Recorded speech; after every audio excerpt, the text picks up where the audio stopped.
Saka na naman, magingay para isa ito. Sa'yo palos, yan ang isa sa mga bagay na nagbibigay saya habang tayo ay... Salamat sa tribal. Sino na? Time! Slide na mo yun. Check, okay. Kira na ba yun? Okay. Okay, ready na kayo. Palasin na pandinig. Laro-laro lang to, trabaho lang. Pagpaka muna tayo. Okay. Babaguhin ko ang tema sa laro ng balagtasan. Makinig ka para malaman mo kung anong uri ng larangan ang kulturang pinasukan. Ibinilang na kita sa mga bulaang tampalasan. Nare-respeto kong kultura, hinaluan ng kababuyan, tatarantaduhan.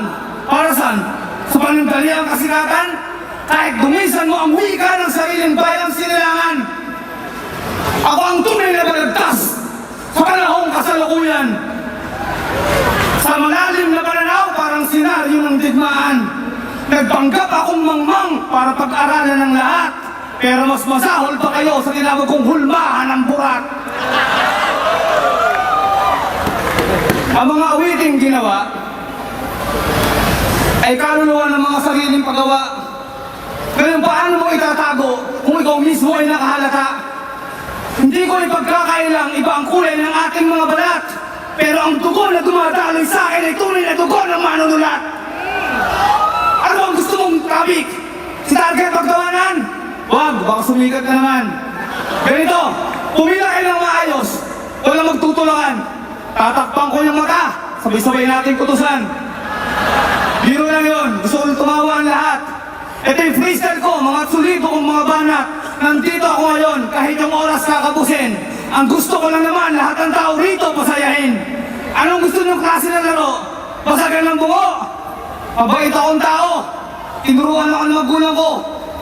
Pero yung mga tunay na digmaan, mga saksakan ng pananaw, gagamitin ko sa'yo para yung talino ko ilitaw. Ito yung freestyle, hindi ako nagsulat. Kasi yung mga kalaban ko, parang nakakaturat. Pero biro na yun. Papakita ko yung bangis. Parang ipagtitinda kita na puro betchin na asin, patis, amatis, haluan para bumangis. Tutugmaan natin kahit hindi ako di mabilis. Tugmaan ng pananaw, palaliman ng talata. Ibitaw ngayon ng isang tunay na demonyo sa talata. Time! Target. Yo! Yun na ba yun? Game. Salamat, Utol Target. Isa kang tunay na kaibigan. Naalala ko tuloy yung show natin sa Lukban. Isang 45 anyos na matanda, inira makasakay lang tayo sa van.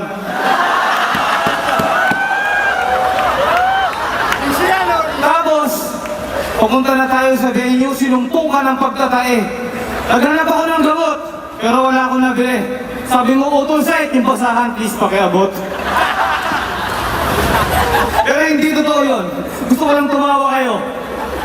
Pinapakita ko lang ang bangis kung paano ako magkwento. Bata pa lang ako, may dugo na ng direktor. Parang naalala ko tuloy, yung tinupakan ni Hector. Tumugma pa rin kahit ang hirap isipin. Dugo ko na talaga to, mahirap ang tanggapin. Sumilip ako sa inyo para madilim ang mga langit. Hindi na ako nagtaka, isang barangay kayong mga pangit. Joke lang yun. Huwag kayong tawa ng tawa. Baka napipi ko na si Utol, saksakin ako pag uwi na. Sige, balikan ulit tayo. Palawakan ng isipan. Gamitin mo na hanggang sa dulo para bukas may paglamayan. Gagamitin ko yung mga salitang pasasalamat kapatid. Salamat ka pala sa pag-share mo ng benta sa lubid. Ang hirap mag-isip kasi hindi ako nagsulat. Ipapakita ko pa rin yung mga banat ko walang katapat.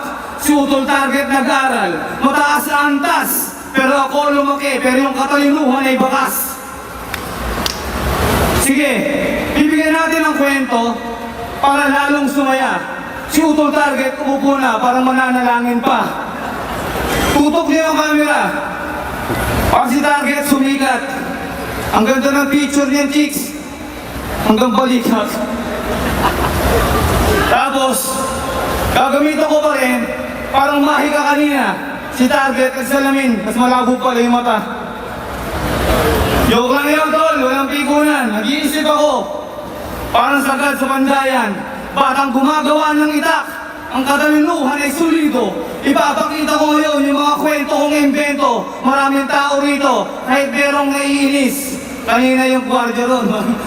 Kaya tol, wala na. Time. Minuto, isa ito. Idol kita. Wala kang katapat. Mga banat mo, sulat na sulat. Ito, sige. Pangatlong yugto ng laro. Tuturuan kita kung paano maglaro ng paborito mong piko.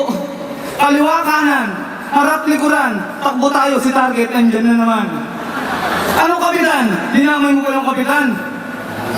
Gobernador ako sa amin, paano magiging kapitan? Sige, dagdagan mo, kunyari, ikaw yung presidente. Kaso sinuka ka, dahil tirador kayo ng panty. Panty ng lola, panting umuusok. Alam niyo kung bakit ando yung sari-saring putok. Singaw, bungaw, tungaw, lahat na nandun. Mahirap mag-isip target, alam nilang kaya kitang ibaon.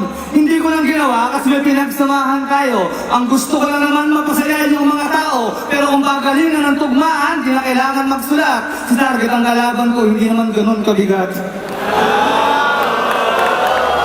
Purong freestyle ang binitawan ko, magsisilbing aral sa'yo to. Hanggang sa pagtanong mo, sinabi mong bakas mo yung sinusundan ko. Ako, baka maliligaw ako. May sarili akong daan na dapat kong puntahan. Dahil nakikita ko yung liwanag, kaya sa akin ang sumundan. Sundan mo ako kapatid, ilalagay kita sa tama. Ipapakita ko sa'yo yung mga tunay na makata. Nandun ang mga puro, espiritong nakikibay. Bibitaw ako ng mga pwersang pinakamahusay. Hindi ba na boss? Sige, aabutin ng umaga. Kaya kong bumitaw kahit ilang milyar pulgada. Kaya kong kabisaduhin ng mga umbaba ng Pilipinas. Bibitaw ako yung mga letrang matitigas. Matitigas, parang bumabakas sa isipan ng bawat manunulat. Si target, tuturin natin tong big time na manunulat. Tumawa kayo. Para sinabi pagtawanan. Joke lang utol, baka nabibigol ka na naman. Ang hangarin ko lang, magtagumpay tayo sa dulo. Pero masaya na rin ako at nakarating na tayo rito. Kaya